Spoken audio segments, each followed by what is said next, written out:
नमस्कार. मी डॉक्टर रुपाली मुकाशी. कल्याण डोंबिवली महानगरपालिकेच्या फेसबुक पेजवर मला आमंत्रित केल्याबद्दल मी आपणा सर्वांचे खूप आभार मानते.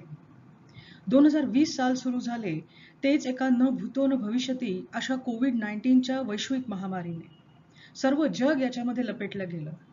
पण ह्या लॉकडाऊनच्या अतिशय कठीण काळामध्ये आपण एका जबाबदार नागरिकाचे कर्तव्य पार पाडलेच आहे. आता मिशन बिगिन अगेन सुरू होतंय. पुन्हा आपल्याला त्याच जबाबदारीने, त्याच जाणीवेने वागायचे आहे.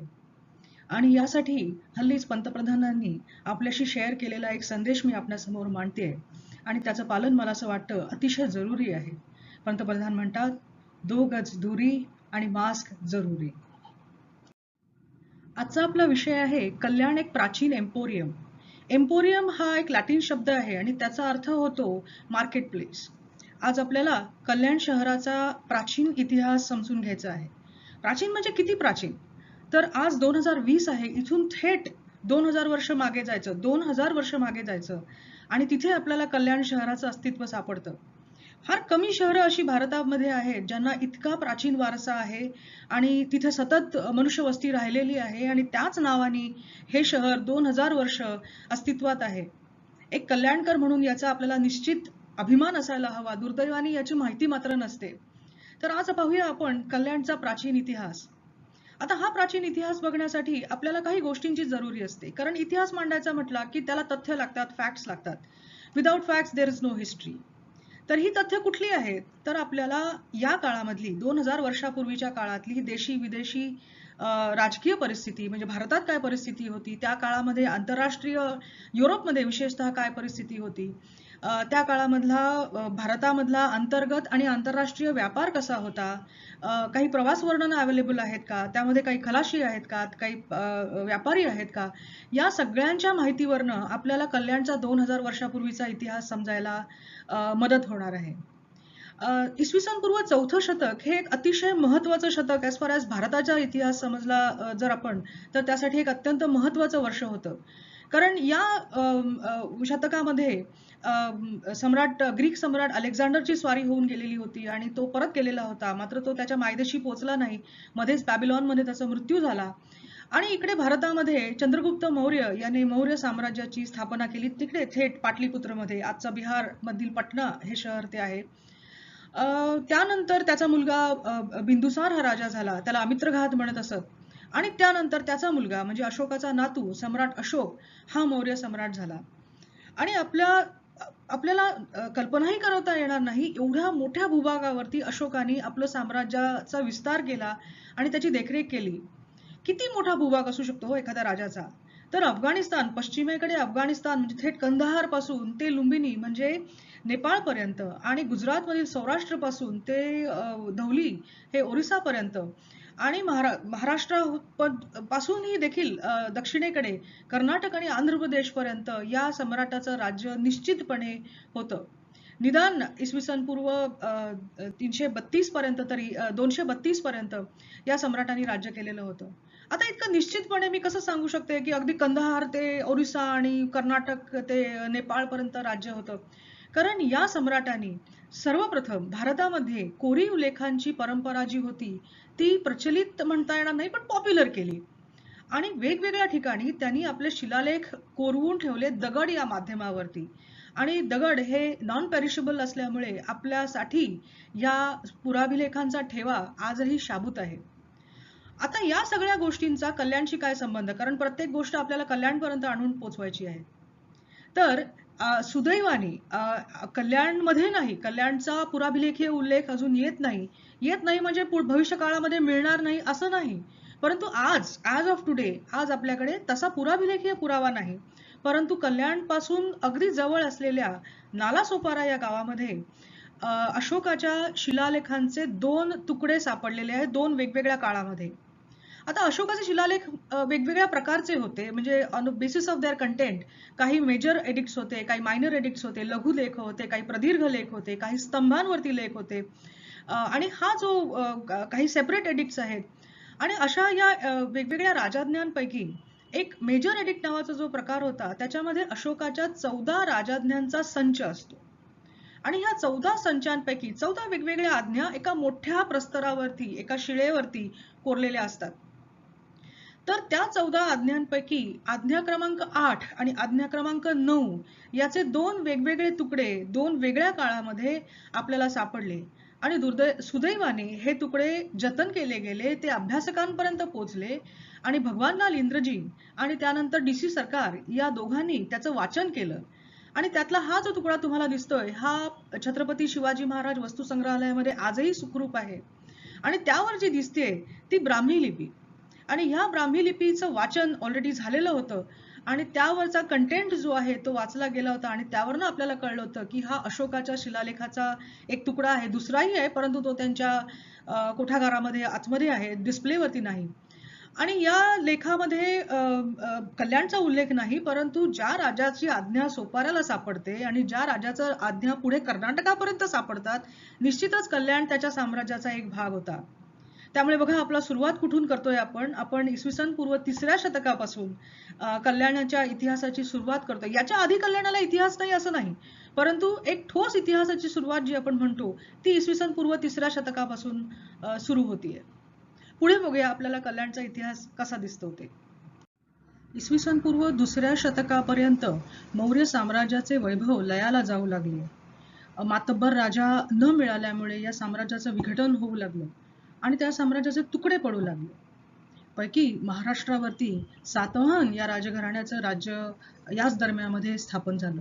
सिमुक हा त्यातला एक पहिला महत्वाचा राजा होता.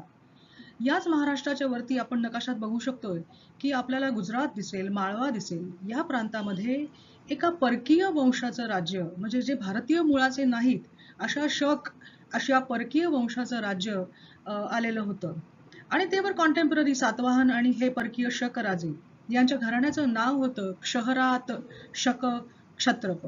क्षहरात हे त्यांच्या वंशाचं नाव होतं आणि क्षत्रप ही त्यांची पदवी होती. राजे म्हणून ते राजे तर होतेच, त्यांनी नाणीही पाडलेली होती, परंतु राजे म्हणण्यापेक्षा त्यांनी स्वतःला क्षत्रप या क्षत्रपावन या शब्दावरून आलेला हा शब्द आहे आणि त्याचा अर्थ होतो गव्हर्नर. तर या क्षत्रपांचं राज्य होतं. सातवाहनांच्याच काळामध्ये काही काळानंतर ही घराणं गेल्यानंतर दुसरं एक क्षत्रप घराणं तिथे येतं, त्याचं नाव आहे कार्दमक. परंतु आता आपल्याला बघायचं आहे ते म्हणजे क्षहरात घराण्यातल्या एका राजाची गोष्ट आणि जी कल्याणशी अतिशय महत्वाची आहे, अतिशय रिलेटेड आहे. 2 शेजारी राजघराणी आली म्हणजे त्यांच्यामध्ये खटका हा उडणारच. मग हा वाद होत असे व्यापारावरून, बंदरांवरून आणि सीमारेषांवरून. आणि या सतत काही शतकं चालत असलेल्या सत्ता संघर्षाचे दाखले आपल्याला त्या काळातल्या कोरीव लेखांमधून आणि नाण्यांमधनं समजून येतो. आता थोडंसं या काळामध्ये युरोपच्या घटनांकडे आपण थोडंसं लक्ष देऊया. इसवी सन पूर्व 30च्या सुमारास इजिप्तमध्ये टॉलेमी या राजघराण्याचे राज्य होतं. अलेक्झांडर जेव्हा भारताकडे स्वारी करत आलेला होता तेव्हा त्यांनी इजिप्त सुद्धा पादाक्रांत केलं होतं आणि तिथे त्यांनी आपला एक गव्हर्नर नेमला होता ज्याचं नाव होतं टॉलेमी. मगाशीच मी आपल्याला सांगितलं की अलेक्झांडर काही ग्रीसला परत पोहोचू शकला नाही, त्यामुळे त्याच्या मृत्यूनंतर त्याचं जे साम्राज्य होतं त्याचं विघटन झालं आणि जो इजिप्तचा भाग होता तो हा जो गव्हर्नर होता तो राजा झाला आणि त्यानंतरच्या इजिप्तच्या ग्रीको इजिप्शियन वंशाच्या सर्व राजांनी आपल्याला टॉलेमी ही पदवी घेतली आणि त्यांची पर्सनल नावं वेगळी होतीच. आणि यात इसवी सन 30च्या सुमारास ऑगस्टस या रोमन सम्राटाने इजिप्तवर हल्ला केला आणि टॉलेमींचं राज्य संपवलं आणि आता इजिप्तवर सुद्धा रोमचंच राज्य आलेलं होतं. तर इसवी सनाच्या पहिल्या शतकामध्ये, इसवी सन पूर्व आणि इसवी सनाच्या पहिल्या शतकामध्ये हा थोडासा चेंज झाल्यानंतर आपल्याला त्याचा कल्याणशी कसा संबंध जोडता येतो ते बघूया. कारण आता भूमध्य समुद्रच नव्हे तर लाल समुद्र सुद्धा आता रोमच्या अखत्यारीमध्ये आलेला होता. आता आपण आलेलो आहोत इसवी सनाच्या पहिल्या शतकामध्ये. थोडंसं व्यापाराबद्दल बोलूया की भारत आणि युरोपीय आणि आशियाई देशांचा, विशेषतः पश्चिम आशियाई देशांमध्ये व्यापारी संबंध हे किती प्राचीन असू शकतात. तर त्याचा एक छोटासा दाखला मी तुम्हाला देते की हडप्पा संस्कृतीमध्ये आपल्याला माहिती आहे गुजरातमध्ये लोथल हे बंदर होतं. तसेच हडप्पा संस्कृतीच्या मृण मुद्रा ज्या होत्या त्या आपल्याला इराकमधल्या उर आणि किश या शहरांमध्ये सापडलेल्या होत्या. त्यामुळे या 2 देशांमध्ये त्या काळापासून अत्यंत भरभराटीला आलेला असा व्यापार होता. खुष्कीचे मार्ग तर ओपन होतेच, म्हणजे युरोपकडनं जर भारताकडे यायचं तर खुष्कीच्या मार्गाने हे तांडे येत असत. परंतु त्या मार्गाने येताना अनंत अडचणी होत्या. एकतर खूप वेळ लागायचा, त्यानंतर हे लुटारू जे असायचे ते मध्ये हा सगळा तांडा लुटून न्यायचे. त्यामुळे या वेळखाऊ आणि जरा कठीण अशा व्यापारी मार्गापेक्षा काही दुसरं ऑप्शन मिळतंय का, याकडे इसवी सन पूर्व पहिल्या शतकामध्ये व्यापाऱ्यांचं आणि खलाशांचं लक्ष लागून राहिलं होतं. आणि त्यांच्या असं लक्षात आलं की जर आपण लाल समुद्रामधनं बाहेर पडलो आणि अरबी समुद्रामध्ये आलो तर तिकडून आपल्याला भारताकडे येणं जास्त सुकर होईल आणि ह्या लुटारूंपासून थोडासा वेळ वाचेल किंवा मालाचं रक्षण देखील होईल. आणि त्याच वेळेला हिप्पॅलस नावाचा एक खलाशी आहे. हा खलाशी इजिप्तमध्ये राहणारा ग्रीक वंशाचा माणूस आहे आणि तो रोमन नागरिक आहे, कारण इजिप्त ही रोमची वसाहत झालेली होती, हे आता आपण बघितलंच. त्याने बहुधा अनेकदा सामुद्री मार्गाने फेऱ्या केलेल्या असणार आहेत भारतापर्यंत. त्यामुळे त्याच्या लक्षात आलं की जूनच्या सुमारास जे नैऋत्य मोसमी, एप्रिल मेच्या सुमारास जे नैऋत्य मोसमी वारे वाहू लागतात, जे भारताला पाऊस देतात, त्या वारा व्हायला लागल्यानंतर त्यावेळेस जर आपल्या शिडाच्या बोटी, कारण त्यावेळेला शिडाच्या आणि वल्हवाच्या बोटी होत्या, त्या जर आपण खुल्या समुद्रामध्ये सोडल्या तर प्रवासाचा जो काळ आहे तो काळ सबस्टॅन्शियली कमी होईल, कारण बोटींना ढकलणारे वारेच आपल्या बरोबर वाहत आहेत. तसंच परत येताना परतीचा मान्सून जेव्हा सुरू होतो ऑक्टोबर नोव्हेंबरला, त्यावेळेला हीच प्रक्रिया आपण उलट दिशेने सुरू केली, म्हणजे भारताकडनं लाल समुद्राकडे यायला सुरुवात केली, तरी देखील आपला प्रवासाचा वेळ वाचतोय हे त्याच्या लक्षात आलं. आणि त्यांनी शोधलेल्या, म्हणजे अर्थात मौसमी वारे तर होतेच, परंतु त्याच्या जेव्हा लक्षात आलं तेव्हा या वाऱ्यांना हिप्पॅलसचे वारे असं म्हटलं जातं. आणि ह्या सिस्टमॅटाइज केलेल्या ह्या वाऱ्यांच्या गतीमुळे भारत आणि रोम प्रवासाला खूप मोठी चालना मिळाली. अर्थात हा प्रवास देखील पूर्णपणे सुखरूप होता अशातला भाग नाही, कारण वादळी वाऱ्यांमध्ये बोटी घालणं हे किती धोकादायक असू शकतं हे मी काही आपल्याला सांगायला नको. पण तरी सुद्धा अतिशय प्रॉफिटेबल अशा ह्या व्यापाराचं स्वरूप असल्यामुळे या व्यापाऱ्यांनी, या खलाशांनी आणि व्यापाऱ्यांनी निर्धोकपणे आपल्या बोटी या काळामध्ये समुद्रामध्ये रेटलेल्या आपल्याला दिसून येतात. कशाचं आकर्षण होतं ते, कशासाठी एवढा जीव धोक्यात घालून पावसाळी हवेमध्ये आपण जेव्हा आपल्या बोटींना सांगतो की तुम्ही जाऊ नका, त्यावेळेला हे लोक का येत होते? तर त्या काळामध्ये हा जो व्यापार होता तो अतिशय फायदेशीर असणार आहे, त्याशिवाय कोणी आपला जीव कसा धोक्यात घालेल? कशाच्या आकर्षणाने ते येत होते भारताकडे? तर आपल्याला माहितीच आहे की मसाल्याचे पदार्थ, ज्यामध्ये मिरे आहे, वेलची आहे, काही औषधी वनस्पती आहेत, त्यानंतर मलमल सारखं कापड जे आहे, मोरासारखे पक्षी आहेत, त्याच्यानंतर नीळ आहे, काही लाकूड आहे, हे नेण्यासाठी येत असत. आणि आपल्याला त्यांच्याकडून काय हवं असेल तर आपण मुख्यत्वे करून सोनं, चांदी, त्यानंतर काही कमी प्रतीचे मोती, तसेच रोमन मद्य याची आपल्याला आपल्याला आवड होती त्या काळात त्या लोकांना. त्यामुळे हे पदार्थ ते घेऊन असत आणि हे पदार्थ ते घेऊन जात असत. तर या व्यापाराचा पुढे आपल्या कल्याणशी कसा काय संबंध येतोय ते आता आपण पाहू. इसवी सनाच्या पहिल्या शतकामध्ये जो भारत आणि रोम मधील सागरी मार्गाला जी चालना मिळालेली होती, त्याचा परिणाम आपल्याला थेट सातवाहनांच्या नाण्यांवरती सुद्धा दिसतो. या स्लाइड मध्ये आपल्याला दिसतंय ते या नाण्यांवरती एक डबल मास्टेड शिप आहे, म्हणजे 2 शिडांची बोट दिसतेय. त्यामुळे हा व्यापार किती पॉप्युलर झालेला होता त्याचं हे एक प्रतीक आहे. आता आपण येऊया इसवी सन 60 मध्ये. या वर्षी एक अत्यंत महत्वाची घटना घडतेय जी कल्याणशी थेट निगडित आहे. त्या काळामध्ये एका खलाशाने आपलं एक प्रवास वर्णन लिहून ठेवलेलं होतं आणि त्या प्रवास वर्णनाचं नाव होतं Periplus of the Erythraean C.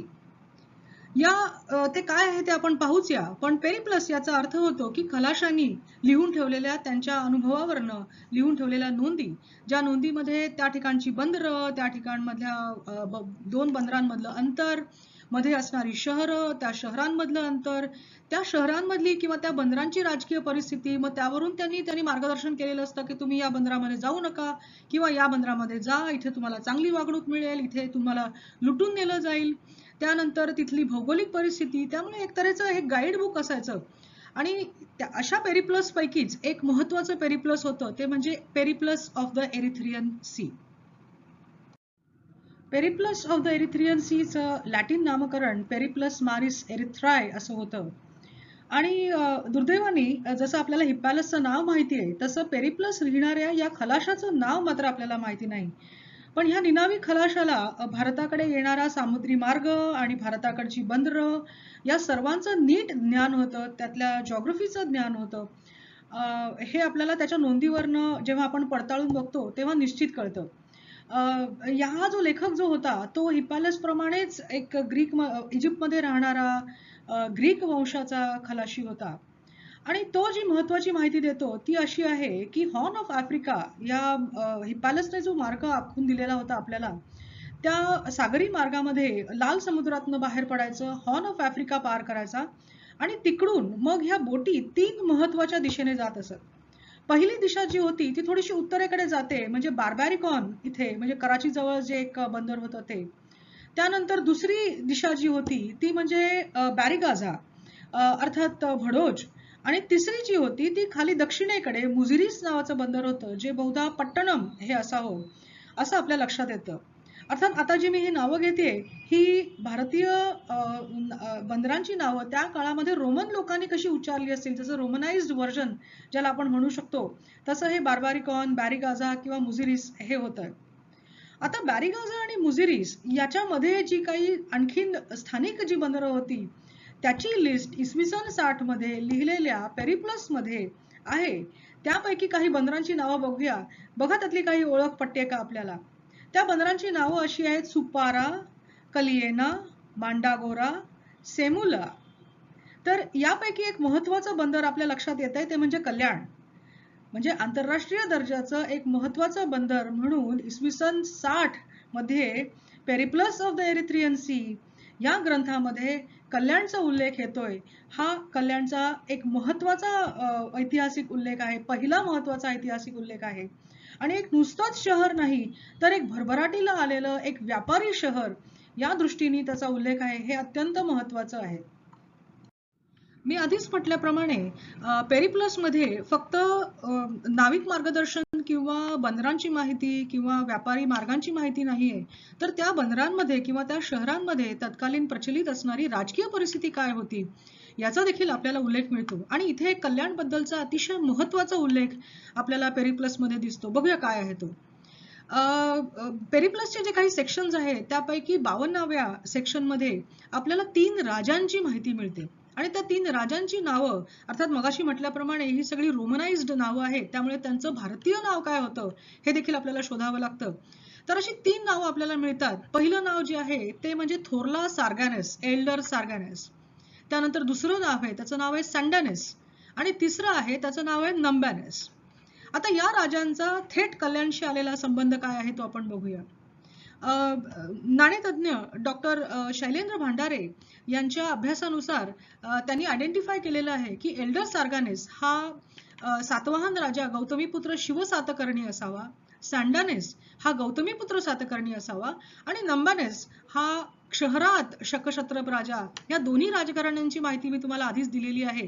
त्यामुळे पहिले 2 राजे जे आहेत गौतमीपुत्र शिवसातकर्णी आणि गौतमीपुत्र सातकर्णी हे सातवाहन राजे आहेत आणि नंबानस हा त्या क्षहरात घराण्यातला सर्वात महत्वाचा राजा आहे.